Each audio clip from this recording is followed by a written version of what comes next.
She came to heal, not to fight. A medic in a dusty tent, ignored, doubted, even mocked. But one night, 4 men came through the dark. 8 seconds later, it wasn't her they underestimated. And what the town learned next would change everything. If you love stories of courage and strength, make sure to like, share, and subscribe. And don't forget to hit that bell icon so you never miss a moment of the action. Now, let's dive into the story of the woman in the tent who didn't just save lives. She ended the fight in 8 seconds. It was late summer in Fort Bryer, a small military base tucked at the edge of a sleepy American town where the diner still served pie for breakfast and the post office doubled as a place to swap gossip. The heat clung to everything, even after sundown, and the air smelled faintly of cut grass and diesel fuel from the trucks parked along the dusty lot. The county fairgrounds had been borrowed for a 2-day joint training exercise between the base and the National Guard. Rows of beige canvas tents lined the field, and in the far corner, away from the noise and bustle, stood the medical tent. Its flap hung open, swaying with the breeze. Inside, a single figure moved with calm precision, unpacking boxes of gauze and rolling bandages. Her name was Claire Dalton. Most people didn't know much about Claire. She wasn't the kind to offer her story unless asked, and even then the short version. She was 36, lean but strong, with quick hands and steady eyes. Her brown hair was tied back into a braid, and her uniform, simple fatigues without ranked patches, carried no clue about her past dot to the soldiers bustling outside. She was the tent lady, the medic, the one who handed out ice packs and aspirin, the one who checked blisters and sunburns. A helper, and that's all most of them thought she was. The first insult came mid-morning. 2 young infantrymen, barely old enough to shave, wandered into the tent looking for Band-Aids. They grinned at each other as they spotted her. "Hey, Doc," one said, leaning on the folding table. "You got anything for paper cuts? My buddy here nearly killed himself opening an MRE." The other snorted. "Careful, she might give you a lollipop." Claire didn't flinch. "Sit down," she said, pointing to the chair. "Let me see." They obeyed, still smirking, but when she cleaned the shallow cut with quick, practiced motions, neither of them moved. Her hands were firm, not unkind, but she didn't bother with small talk. She taped the bandage in place, gave a short nod, and turned back to her work. The young men shuffled out, muttering something about playing nurse. It wasn't the first time. All morning, she caught fragments of conversation when soldiers passed by the tent. "She's just a volunteer. Probably some base spouse who wanted to feel useful. She wouldn't last 2 seconds in a real fight." Claire had learned long ago that correcting people wasted breath. Let them talk. Words didn't change the truth. By noon, the field was alive with shouts and the sharp crack of training rounds. The exercise had reached its main event, a simulated hostage rescue that combined soldiers from the base and guard units. Claire stayed in her tent, treating scraped knees and heat exhaustion cases as they trickled in. She moved with quiet efficiency, but inside she felt the same old tension, the kind she always got when guns were going off. Even if they were blanks. It wasn't fear. Not anymore. It was awareness. A readiness that came from years of experience she never spoke about. Around 2 in the afternoon, a commotion started on the far side of the training field. Raised voices, shouting that didn't sound like the usual role play. A few soldiers jogged toward the noise. Claire heard the tone change in their voices. Urgency, not play acting. A private burst into the tent, panting. "Ma'am, you might want to, stay put. What's happening?" she asked, already moving toward the flap. "Some locals. Drunk. They got past the fence. Picking fights." He was gone before she could ask more. Through the flap, she saw them, 4 men in jeans and stained t-shirts stumbling across the field toward a group of soldiers. The locals were big, loud, waving beer cans and yelling slurs. Most of the troops were still in training mode, thinking it was just more pretend, until one of the locals shoved a soldier hard enough to knock him flat. Claire's chest tightened. She could see it, the way the situation was tilting seconds from turning. Dangerous. Soldiers were backing up, unsure whether to engage. These weren't enemies in uniform. They were civilians. Rules were different. Everyone hesitated. Everyone except Claire. She stepped out of the tent. No one saw her at first. She walked straight toward the group, her boots kicking up dust. The 4 men didn't notice her until she was 20 feet away. "Hey," one of them barked. "What's this? The nurse coming to give us shots?" Another laughed. "Look at this little thing. Bet she's never even—" The rest of the insult never made it out. What happened next would be told in whispers for months. Claire didn't raise her voice. She didn't posture. She simply moved, faster than the brain could process. One man reached for her arm. She sidestepped, caught his wrist, and twisted hard enough to drop him to one knee. Before the second could react, she drove her palm into his chest, knocking him backward into the dirt. The third came swinging. She ducked low, swept his legs out from under him, and he hit the ground with a thud. The fourth charged. She pivoted, used his momentum to send him sprawling face first. 8 seconds. That's all it took. When she straightened, the 4 men were groaning in the dust, clutching arms and ribs. The soldiers who'd been frozen in place now stood wide-eyed, silent. Claire didn't look at them. She glanced at the nearest sergeant and said, "Call the MPs and get these men some water. They're dehydrated." Then she turned and walked back to the tent dot inside. She washed her hands at the basin, the same way she did after every patient. Her pulse was steady, her breathing even. She didn't smile, didn't gloat. She simply went back to her work. Outside, the story was already spreading. The tent lady had just dropped 4 grown men in less than 10 seconds. No shouting. No wasted motion. By sundown, people would start asking who she really was. And by the end of the week, some would learn the answer, but not all of it, because Claire Dalton didn't tell the whole story to anyone, not yet.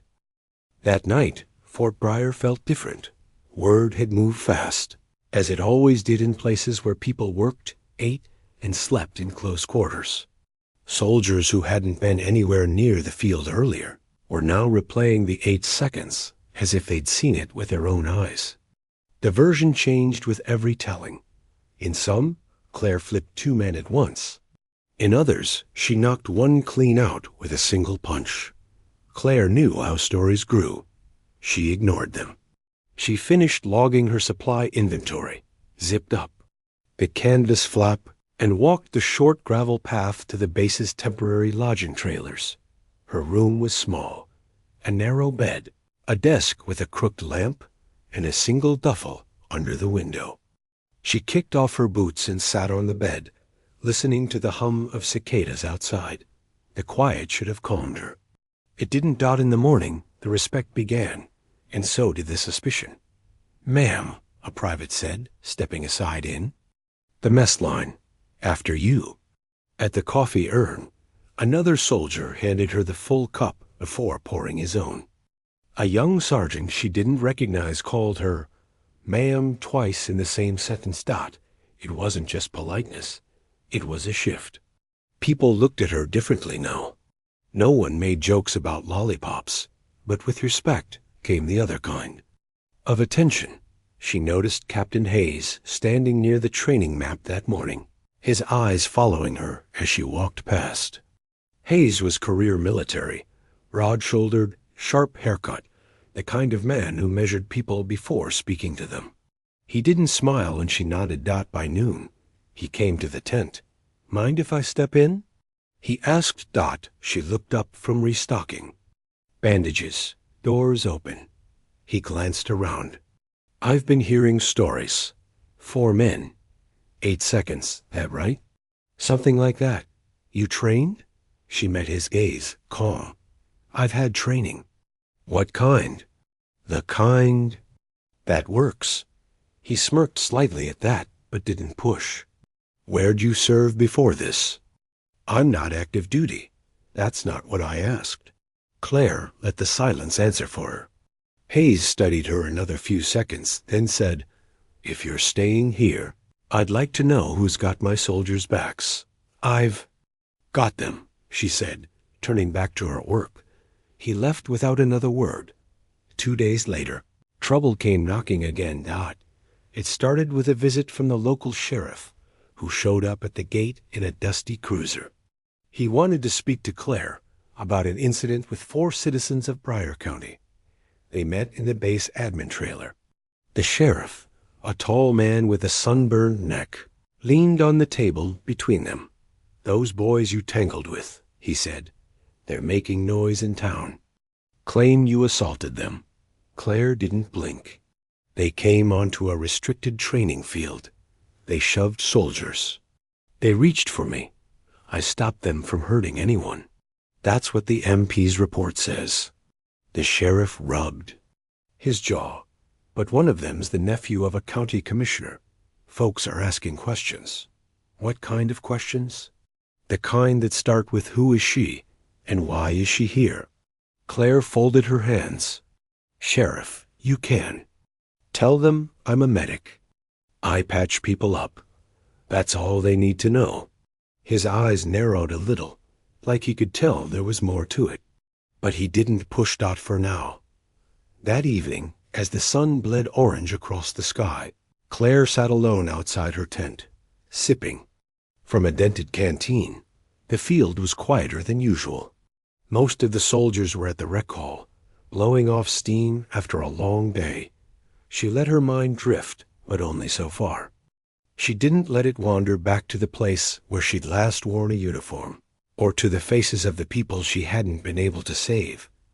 That part of her life stayed locked away. At least it had until now, because the more the base whispered, the more chance there was someone would start digging in the right file drawer. And if they found what was in there, well, the respect might turn into something else entirely. The digging started sooner than she thought. A week after the incident, Captain Hayes returned. This time, he carried a thin manila folder. Got your file, he said, setting it on her. Table. Claire glanced at it, but didn't reach for it. I didn't give you permission to request that. You didn't need to. You're under federal contract here. Comes with a background check. He opened it, flipping through a few pages. Marine Corps, combat medic, Afghanistan, Silver Star, 2 Purple Hearts. Discharged? Honorably, but with notation of medical reassignment. And then, nothing. No record for 6 years. She kept her voice steady. You've done your homework. Why hide it? He asked. I'm not hiding. I'm done. There's a difference. He studied her a long moment, then closed the folder. You're not done, Dalton. Not if you can take down 4 men without breaking a sweat. Claire didn't answer, because deep down she knew he was right outside. The sound of laughter and boots on gravel grew louder. Another group was heading back from the rec hall. Somewhere in that noise, trouble was already brewing. Claire could feel it, the same way a storm announces itself long before the clouds arrive. And this time, whatever was coming wouldn't be stopped in 8 seconds. This time, it would take everything she had left. The next morning, the air hung heavy and damp, the kind that made tempers short before breakfast. Claire was at her folding desk, checking her medical log, when she heard 2 voices outside the tent. Low at first, then louder. She recognized one. Private Lewis, a polite kid from Nebraska, who'd been in twice for heat cramps. The other voice was older, deeper, rough with liquor. She stepped out. 2 men stood near the supply trailer. One was Lewis, pale and stiff. The other was a local, tall, broad belly under a flannel shirt, hands jammed in his pockets. His eyes were glassy. "You lost?" Claire asked, her tone neutral. The man turned slowly. "No, ma'am. Just telling this young fella here what happens to outsiders who don't mind their manners." Lewis glanced at her, unsure whether to step away. Claire walked closer. "This is a restricted area. You need to leave." The man smiled, but it didn't reach his eyes. "You must be the lady from the fairground. Heard about you. Took down. 4 men, they say." He looked her up and down. "Guess I wanted to see if the story was true." "MPs are that way," she said, nodding toward the gate. "You can tell them your curiosity is satisfied." He leaned in slightly. "Or I could tell you what those boys' kin are saying in town. That you're dangerous. That you hurt people. For fun." Claire's jaw tightened. "I'm not here for gossip. I'm here to work." "Yeah," he said softly, "and I'm here to make sure folks like you don't get too comfortable." The MPs showed up 2 minutes later, called by someone from the nearby motor pool. The local left without a fight, but not before giving Claire a long, slow look over his shoulder. That night, she found a folded piece of paper tucked under the tent flap. No name, no signature. Just 4 words scrawled in block letters. "We know what you died." She sat on her bunk with the note in her lap, the hum of the base generators filling the silence. She knew this was no random threat. Someone in town had been digging, and if they'd found out what had happened in Sangan Valley, they could twist it into anything they wanted. Her mind went back, unbidden, to that dusty compound in Afghanistan. The screaming, the smell of burned fabric and gunpowder. The moment she'd realized help wasn't coming, that she was the only one left to keep her unit alive, and the choice she'd made. She closed her eyes, forcing the memory back into its box. The next few days were tense. Claire noticed soldiers watching her in the mess hall. Not all of them, but enough. Some smiled in quiet acknowledgement, but others whispered, glancing away when she looked up. Even Captain Hayes seemed more guarded, though he didn't avoid her. On the 4th day, a storm rolled in from the west, soaking the field and turning the training grounds into a slick mess. Drills were called off, but a group of soldiers decided to make the best of it and played a rough, muddy game of tackle football near the motor pool. Claire watched from the tent doorway, sipping coffee. She couldn't help but smile, until she saw 3 local trucks pull up just outside the fence. The engines idled. She set her mug down and walked toward the gate, rain running down her jacket. The MPs were already moving, but the locals weren't leaving. In the middle truck, behind the wheel, was the same broad-bellied man from before. He stepped out slowly, scanning the field like he was shopping for something. His eyes landed on Claire. He grinned. And that was when the first bottle sailed over the fence, smashing in the mud near the soldiers. The MPs barked warnings, but more bottles came, then shouting. The football game had stopped. Half the soldiers moved toward the fence, the other half backed away, unsure of their orders. Claire stepped between the groups. "Back to the barracks," she told the soldiers, voice sharp enough to cut through the noise. Now, they hesitated, but something in her tone made them listen. The locals didn't. They stepped closer to the fence, hurling insults. Claire could see they weren't here for words. They were here to provoke, to get someone to swing first. She looked at the MPs. "Open the gate." One of them blinked. "Mom, do it." The latch clicked. The gate swung wide. Claire stepped out, boots sinking into the wet gravel, rain plastering her hair to her neck. The men fell silent for a moment, unsure what she was doing. She stopped 6 feet from them. "I'm only going to say this once," she said, her voice steady. "You can turn around and go home. Or you can cross this line and regret it." The broad-bellied man laughed, "Lady, you don't scare me." "Good," she said softly. "Fear makes people stupid." He stepped forward. Two more followed. And then, just like at the fairgrounds, everything happened fast. It wasn't. 8 seconds this time. It was less. She sidestepped the first man's grab, hooked his ankle, and dropped him face first in the mud. The second swung wide. She caught his arm, twisted, and used his own weight to flip him. The third barely had time to react before she drove a sharp palm strike to his chest, sending him stumbling back into the truck. When the MPs closed in, the men were too winded to fight. The broad-bellied man sat in the mud, breathing hard, looking up at her with something between anger and disbelief. You don't fight like a medic," he spat. Claire met his eyes. "And you don't threaten soldiers on my field." Back inside the gate, Hayes was waiting. "You know," he said quietly, "the sheriff's not going to like this." Claire wiped the rain from her face. "The sheriff can decide if he wants his people starting fights with armed service members." Hayes studied her a moment longer. "Or he can decide you're the problem." She didn't answer, because she knew, deep down, that's exactly what would happen next. 2 days later, the summons came. It wasn't formal. No MPs at the door, no official paperwork. Just a soldier from admin jogging up to her tent with a short message. "Sheriff's office. They want to see you. Now." Claire packed no bag, carried nothing but her ID, and walked out with the same calm pace she'd used to fetch supplies. But inside, she knew this wouldn't be about a chat. The sheriff's office sat on Main Street, wedged between a hardware store and a diner that smelled of fried onions. Rain had left the sidewalk slick. She stepped inside, greeted by the faint odor of old coffee and copier toner. Sheriff Vance was waiting at the front desk, his hat in his hand. He wasn't smiling.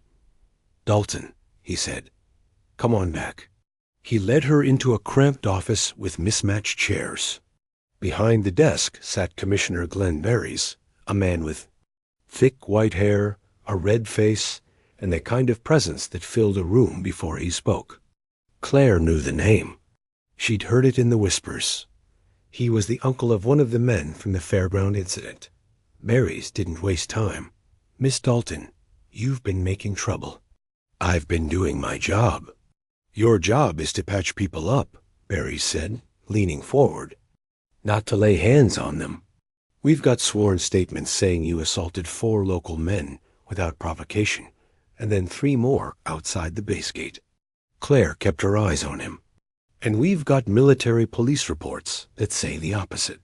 "Those reports can change," Barrys said, his voice turning almost pleasant, "if certain folks decide it's better for the community." Vance shifted uncomfortably beside him, but said nothing. Claire knew what this was. They wanted her to back down, maybe even leave the base quietly.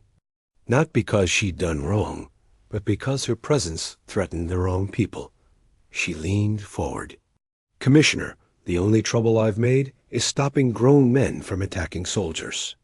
If you think that's something to punish, then we've got a very different idea of community." Barrys' jaw tightened. "Careful, Miss Dalton. We know about your record." Claire didn't move. "Do you?" "Afghanistan," he said, watching her face. "A certain incident in Sangan Valley. Word is you pulled a trigger when you weren't supposed to. Got people killed. Your brass sent you home and buried the file so you wouldn't embarrass the Corps." The room was suddenly very still. That was the moment she realized someone had truly gone digging. Not just rumor, details. Twisted ones. "You don't know what happened in Sangan," she said quietly. Barrys leaned back, smiling like a man who thought he'd won. "I know enough to ruin you in this town, and maybe on that base too. All it takes is the right story told to the right ears." Claire stood. "Then you'd better tell it quick," she said, "because I'm not going anywhere." She turned and walked out, past the startled deputy at the front desk, and into the damp air of Main Street. Back at the base, Hayes was waiting. He must have gotten word, maybe from the sheriff, maybe from someone else who'd seen her leaving the office. "What happened?" he asked. "They're coming after me," she said. "On what grounds?" "On the only one they think will stick, Sangan Valley." Hayes's face hardened. "You want to tell me what happened there?" She shook her head. "Not yet. Dalton, if you don't, they'll control the story. And once they do, you won't just be fighting locals. You'll be fighting your own chain of command." She didn't answer, because Hayes was right. And yet, speaking it aloud meant reliving it, and she wasn't sure she was ready for that dot. The tension didn't let up. The next morning, an MP showed up at her tent with orders. Report to the base commander's office at 0900. She walked in to find Colonel Reese waiting, a stern man with a clean desk and an expression carved from stone. Hayes stood against the wall. "Miss Dalton," Reese began, "we've received complaints from civilian authorities. They allege a pattern of aggressive behavior on your part. I've defended soldiers under threat." Reese's voice stayed flat. "They also allege your past conduct makes you unfit for duty here. I need to know, is there anything in your record that I should be aware of?" Claire looked from Reese to Hayes. Hayes's eyes were steady, urging her to speak. Her throat felt tight. "There is," she said. Reese waited. She drew a slow breath. "It was 5 years ago. Sangan Valley. My unit was ambushed while running a convoy. I was the only medic still able to move. We were pinned down. The enemy was coming through the alley behind us. If they'd reached us, every wounded man on that ground would have died. I picked up a rifle from a fallen Marine, and I fired until it was over." Her voice didn't shake, but her hands were clenched. Reese didn't move. "That's not against the rules of engagement for combat medics. It is when your CO orders you to hold position and wait for reinforcements," Claire said quietly. "I disobeyed. The ambush ended, but 2 men died in the crossfire. Brass said I'd gone too far. Gave me a medal for bravery in one hand and a medical reassignment in the other. I took the reassignment and left." Hayes broke the silence. "Sir, I've read her record. If she hadn't acted, we'd be talking about 20 dead Marines instead of 2. Reese's gaze didn't soften. "That may be true, Captain. But public perception matters. And right now, local leadership is demanding she be removed from this base." Claire straightened. "Then you'll have to decide, Colonel. Do you want a medic who can fight when it counts, or do you want to hand the locals the win?" Reese dismissed them without answering. That night, in her quarters, Claire stared at the note still tucked in her duffel. "We know what you did. The threat wasn't just about the past anymore. Someone wanted her gone because she was the kind of woman who didn't stand still when danger came. And if they couldn't scare her off, it'd make her bleed for staying." 3 days later, Fort Bryer opened its gates for Family Day. It was a tradition. Spouses, kids, and friends were invited onto the field to see the training grounds, eat barbecue under the big pavilion, and watch a few non-live fire demonstrations. Music played from rented speakers. The smell of ribs drifted across the open grass. Claire was in the medical tent, as always, checking coolers of bottled water and making sure the first aid kits were stocked. She'd patched up 2 kids who tripped on the bleachers. Nothing serious. It should have been an easy day. Until she noticed the 3 pickup trucks pull up along the gravel road just outside the chain-link fence. She recognized them instantly. Same. Locals as before, broad-bellied man included, plus a few more she didn't know. They stood in the truck beds, scanning the crowd inside the base like they were looking for someone. Claire's gut tightened. She grabbed the radio from the tent wall and called the MPs. 3 civilian trucks outside the east fence. No visible weapons yet, but they're watching the crowd. "Copy," came the reply. "We're on it." But the MPs weren't there yet when the first shouting started. A group of civilians at the pavilion turned toward the fence. One of the men in the trucks was yelling crude words, taunts about toy soldiers, and women playing army. Another tossed a beer can over the fence, narrowly missing a toddler on the grass.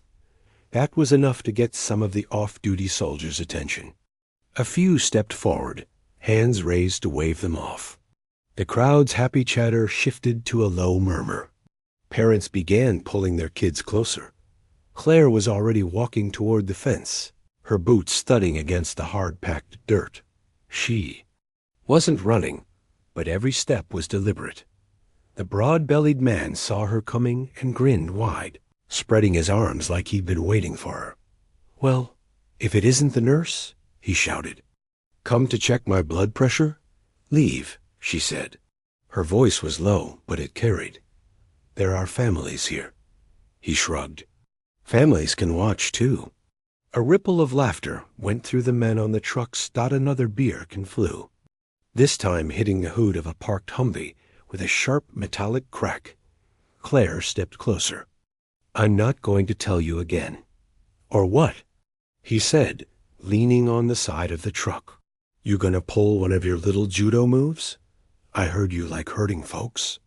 Behind her, she could hear the MPs finally arriving, boots pounding. The gravel. But something in the man's stance told her he wasn't leaving peacefully. Sure enough, he hopped down from the truck, his boots landing on the narrow strip of grass between fence and road. Two of his buddies followed. The MPs barked. Orders, but the locals didn't back off. One reached into his pocket, and for a split second, the world shrank to that single notion. Claire saw the black plastic handle of a folding knife. She didn't hesitate. She closed the gap in 3 steps, her hand locking on his wrist before the blade could open fully. A sharp twist sent the knife clattering to the gravel. The second man lunged, but she pivoted, using his momentum to send him stumbling into the side of the truck. The broad-bellied man came in swinging.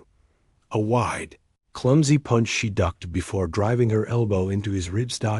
It was over in less than 10 seconds. The MPs swarming in to cuff the 3 men, while the others backed toward their trucks, swearing. But the damage wasn't just physical. Parents were clutching children. Soldiers were standing rigid. The laughter and music had died entirely. Claire knew this was exactly what the commissioner had wanted. A scene. Something ugly enough to twist into a headline. Medic attacks civilians at base event. Later, in the commander's office, Colonel Reese's expression was grim. "The local press is already calling it a violent altercation," he said. "Barris has been on the phone twice, demanding you be removed from the grounds immediately." Hayes was there too, leaning against the wall, arms crossed.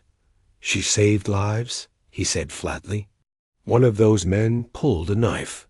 "Which hasn't shown up in the MP report yet," Reese said. "Their body cams didn't catch the angle. And without it, all we have are conflicting statements." Claire sat quietly. She'd been here before. The feeling of doing the right thing and watching it twisted into something ugly by people with louder voices. That night, she walked the perimeter road alone, the hum of the base lights buzzing overhead. She could feel the eyes on her now, even from those who'd been friendly before. Some of them believed the locals' version. Others just didn't want trouble. She understood, but she also knew something else. The men outside that fence weren't done. They'd tested the gate, the MPs, the public space. The next time, they wouldn't stop at taunts or beer cans. And when that time came, she would be ready, whether the base wanted her here or not. The break-in happened on a Thursday night. The base was quiet, most soldiers in the barracks, the training field empty, except for the faint glow of the perimeter lights. Claire was in her tent, packing up for the night, when she heard it. Metallic clank of a chain-link fence rattling somewhere to the east. It wasn't the wind. She slipped outside, scanning the shadows. The moon was high but thin, casting more suggestion than light. Off toward the motor pool, she saw movement, a dark shape climbing down the inside of the fence. Another followed, then a third. Her first instinct was to radio it in. She grabbed the handheld from her belt. "This is Dalton. East side, near the pool. 3 no, 4 breached the fence." "Copy," the MP on the other end said. "Units en route." But en route meant minutes. And the intruders were already moving. They weren't soldiers. She could see that now. Jeans, hooded sweatshirts, ball caps. No gear, and they weren't. Just wandering. They were headed for the supply shed near the back lot. Claire started after them, staying in the shadows. She knew the MPs would want her to wait. She also knew that by the time backup got there, they could be gone, and that shed was stocked with tools, fuel, even weapons from training exercises. As she drew closer, one of the men glanced over his shoulder. His face was familiar, broad-bellied, with the same cocky smirk she'd seen at the fence during family day. Her pulse steadied. This was no drunk stunt. This was deliberate. She stepped into the open. "Stop right there." The 4 froze for half a second, then spread out. The broad-bellied man laughed under his breath. "What's this? The nurse all by herself?" "Leave now," she said, voice calm, "or you won't walk out. You think you're going to stop us?" Another said, "Lady, it's 4 on 1. Claire's stance didn't change. That's about even." The first man lunged. She sidestepped, catching his arm and driving her forearm into his ribs. He dropped to one knee with a grunt. The second swung a length of chain, but she ducked low, sweeping his legs out from under him. The third came fast, younger, quicker, but too wild. She caught his wrist mid-swing, twisted, and sent his knife clattering to the pavement. A sharp heel strike to his thigh sent him stumbling back. That left the broad-bellied man. He didn't rush. He stepped in slow, fists up, circling her like. It was a game. "You're not going to win forever," he said. "Forever's not the goal," she said. "Right now is." He swung. She blocked, grabbed his collar, and used his own momentum to throw him hard onto his back. The sound knocked the wind from the others, and from him. By the time the MPs arrived, all 4 were on the ground. 1 was groaning, 2 were cursing, and the broad-bellied man was glaring at her like he wanted to set her on fire with his eyes. The MPs cuffed them without ceremony.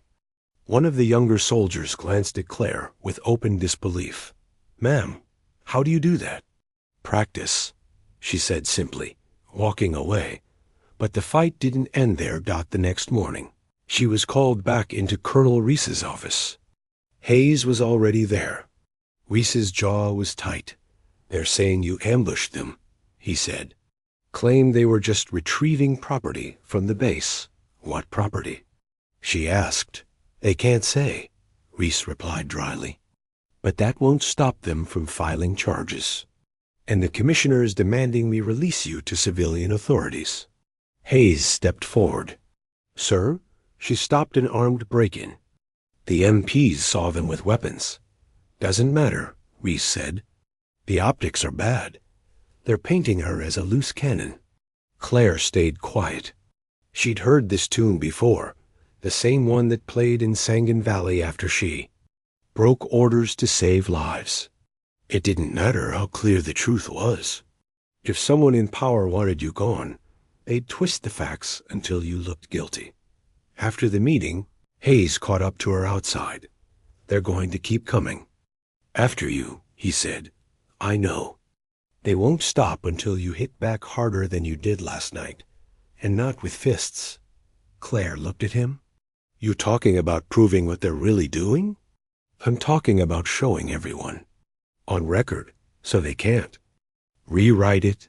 That night, she sat in her quarters with her old Marine ID in her hand, the one she hadn't looked at in years. If she went after them, really went after them, it meant stepping fully back into the fight, the same kind of fight she'd walked away from to keep her sanity. But maybe that was the only way out. The plan came together faster than Claire expected. Hayes had been watching the commissioner's crew for weeks. The same men who had caused the fence trouble, the Family Day disruption, and the midnight break-in. He suspected their harassment wasn't just about her. It was about stealing from the base. Fuel, tools, maybe even training weapons they could sell. They've gotten bold because they think they can get away with it. Hayes told her in the dim light of the mess hall one evening. We catch them in the act, on record, in front of the right people. They lose their leverage. And the sheriff won't be able to ignore it. Claire leaned back in her chair. And you're sure they'll try again? They can't help themselves, he said. Especially if we give them the perfect target. The bait was simple. A storage unit in the far corner of the supply yard, stocked with clearly marked crates. Not actual weapons, just training gear, radios, and decoy fuel cans.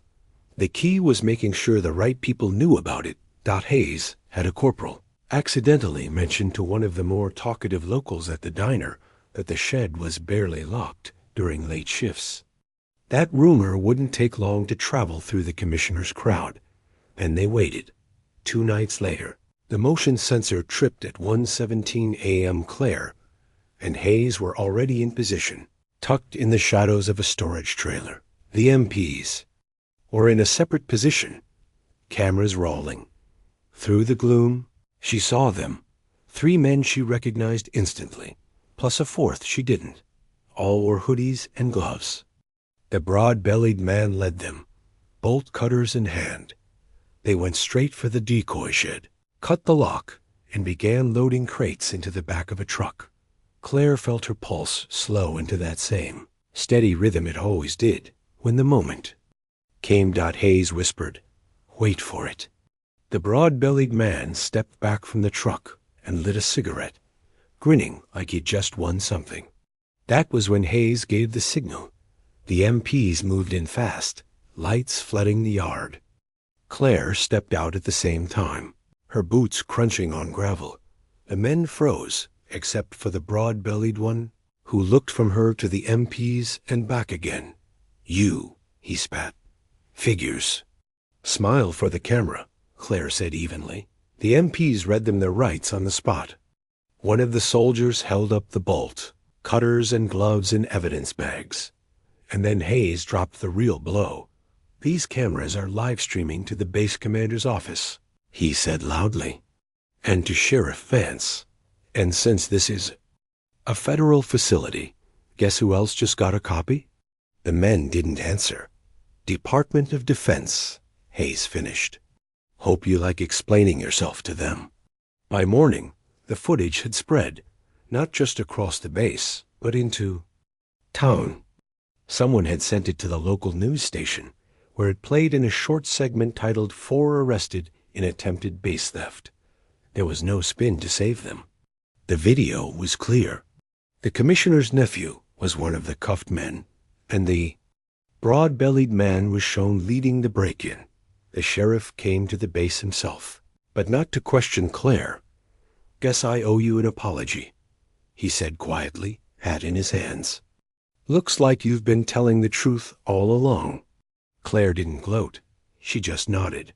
"Glad you see it now." That afternoon, as the men sat in county lockup awaiting arraignment, Commissioner Barrys called the base. Colonel Reese took the call on speaker with Hayes and Claire in the room.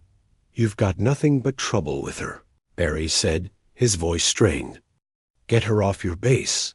Reese's tone was ice. "The only trouble we've had was from your people, Commissioner. And now we have proof. This conversation is over." When he hung up, Hayes looked at Claire. "That's about as close as." Reese gets to a hug. She almost smiled. "I'll take it." But even with the arrests, she knew it wasn't truly over. There was still the matter of her reputation, the Sangan Valley story that had been used against her Dot, and now that the locals had been silenced, maybe it was time to face that story head on, because there was one last thing left to do before she could call this fight finished. 2 weeks after the arrests, the base held a small ceremony in the rec hall. Officially, it was to commend the MPs for exemplary service under duress. Unofficially, Hayes had made sure Claire was on the program. The place was full soldiers. In uniform, their families in folding chairs, even a few townspeople who'd been invited as a gesture of goodwill. Colonel Reese sat in the front row. Expression unreadable. Claire stood near the stage, hands clasped loosely, waiting for her cue. She'd almost refused to speak. Talking about Sangan Valley meant ripping open the one wound she'd never let heal in public. But after everything that had happened, the fights, the threats, the commissioner's smear, she knew she couldn't leave Fort Bryer with the wrong story living in people's minds. When her name was called, she walked to the front. "I wasn't supposed to be here," she began, her voice steady but low. "Not here in this tent, on this base, in this fight. I thought I was done with all of it 5 years ago." She told them about the convoy in Sangan, not in gory detail, but enough for them to understand. The trap, the wounded, the dead, the order to stay put that she couldn't obey. How she picked up a rifle and fought, not because she wanted to, but because if she didn't, her brothers would die in the dirt. "I disobeyed a direct order," she said. 2 men died in that crossfire. I have lived with their names in my head every day since, but 20 others made it home alive. And if I had to choose again, I'd do the same thing. The hall was quiet. Even the kids fidgeting in the back had gone still. "I didn't come here to fight," she went on. "I came here to heal, to hand out bandages, keep people on their feet, make sure they went home in one piece." But sometimes doing the job means stepping past the line people think you're supposed to stay behind. Sometimes it means 8 seconds of doing what nobody else is ready to do. She paused, letting the words settle. 8 seconds. That's all it takes to change how people see you and how they see themselves. It's not about being dangerous. It's about being ready. When she stepped back from the podium, there was no applause at first, just the kind of silence that carried weight. Then someone stood. Hayes. He clapped once, then again. The sound caught, spread, and soon the whole room was on its feet. Even Reese was nodding, his hands coming together in slow, deliberate approval. Out in the corner, she caught the sheriff's eye. He tipped his hat. Later, as the hall emptied, a young private approached her. He was nervous, fidgeting with the cuff of his sleeve. "Ma'am," he said, "I just wanted to say I was there, at the fairgrounds. When you dropped those guys, I didn't do anything." I froze. I'd been thinking about that a lot. She looked at him, not unkindly. "What matters isn't what you didn't do then. It's what you'll do next time." He nodded, shoulders a little straighter, and walked away. By the time the sun dipped below the tree line that night, Claire had packed her duffel. She wasn't leaving the base, not yet, but she was ready to move back into life without the weight of the rumor mill dragging behind her. The tent lady name still floated around the base, but now it was said with respect. And when people whispered about her, it wasn't about the past in Sang and Dot. It was about 8 seconds at the fairgrounds. 8 seconds that proved what she was. 8 seconds that no one could twist into anything less than the truth.